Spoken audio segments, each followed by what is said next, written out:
In those days, there was the sus laws, right, which is short for being a suspected person, which was a part of the Vagrancy Act of 1824, I think it was.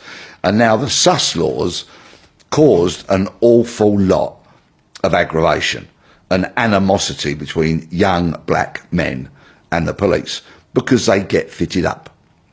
I'll give you a description, and I'll try and keep it as brief as I can as to what sus was. So for a person to be arrested and charged with under the sus laws, they had to be seen to commit 2 overt acts.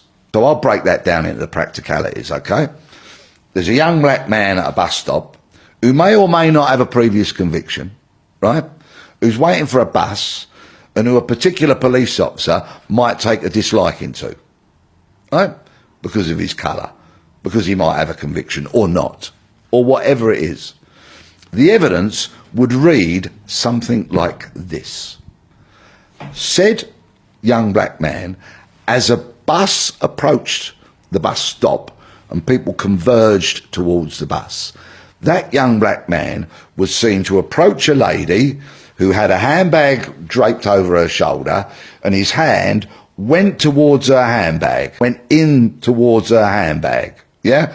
And then perhaps the evidence might say, so the lady tugged on her handbag, he quickly withdrew his hand, and there was nothing in it, right? So the inference obviously being that he's trying to dip into the handbag and steal something, a purse invariably, right? So that's one overt act, right? Now let's remember, late 70s, early 80s, no CCTV, nobody with a phone, with a camera, right? So there is nothing to refute the evidence, to contradict the evidence of the cop, right? So that bus goes, and then, boom, he gets nicked.